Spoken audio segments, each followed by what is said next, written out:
857 words, within the 850 plus or minus 5% target.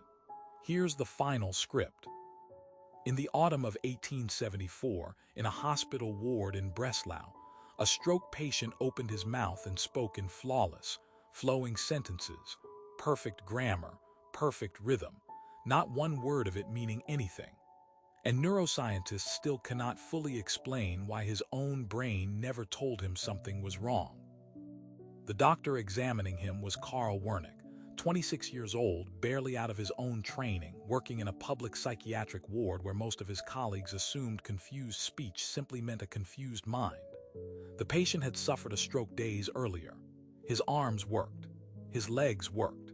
He could hum a tune and hold a spoon. But when he spoke, the sentences poured out smooth and confident and empty, real words, strung into real grammar, describing nothing. Wernicke traced the damage to a patch of tissue in the left temporal lobe just behind the ear. He called it the seat of word meaning. Today it carries his name. And the case that built it still doesn't fully add up. Here's the first anomaly. You'd expect someone who can't understand language to also know they can't produce it, some flicker of frustration, some pause, some sign the machine senses its own error. Wernicke's patient showed none of that. He spoke faster, not slower, when confused. He gestured with total confidence. He argued back when nurses looked puzzled. The damage wasn't just to comprehension.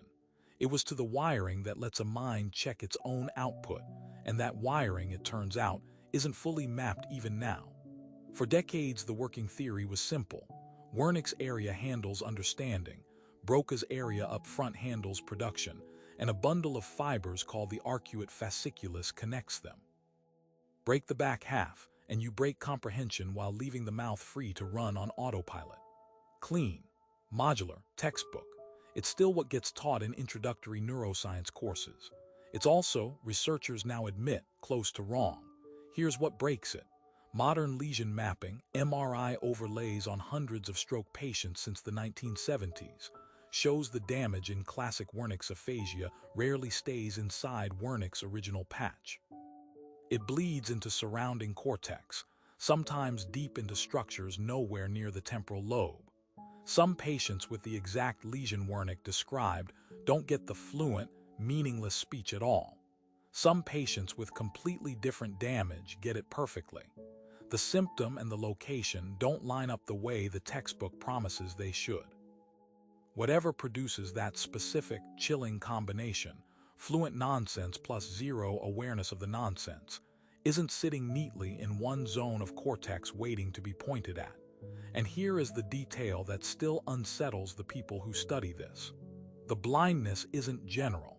It's not that these patients can't judge speech at all. Play them a recording of a stranger babbling the same kind of fluent nonsense, and many of them notice immediately. They'll say it sounds wrong, confused, off.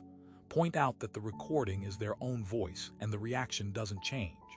They still hear noise. The failure isn't in the ears. It isn't in the general capacity to judge language. It's something narrower and stranger. A self-monitoring circuit that seems to switch off specifically for the self, while staying alert to everyone else.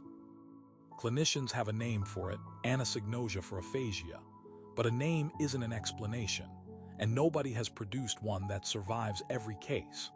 The competing theories keep failing on contact.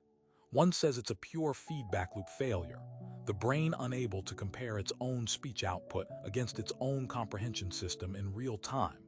But that doesn't explain why some patients regain partial insight weeks later, while the language deficit itself stays frozen. Another blames damage bleeding into the insula, a structure tied to bodily self-awareness. But plenty of patients with insula damage keep full awareness of their errors. A third points to disconnection between hemispheres, the right brain unable to flag what the left is getting wrong. And that one has never held up under direct testing.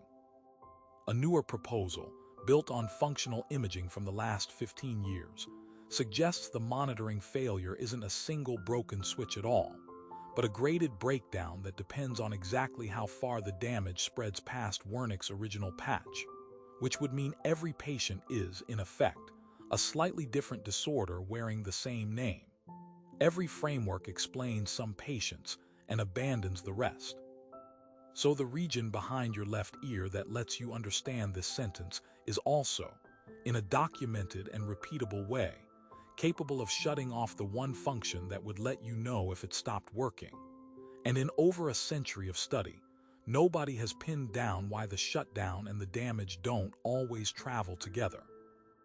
If the part of your brain responsible for catching your own mistakes can fail silently, with no alarm and no awareness, the question worth sitting with isn't what happened to Wernicke's patient in 1874. It's how you'd know if it were happening to you right now. Save to home/jarvisadmin/Wernicke's area script, txt, 857 words.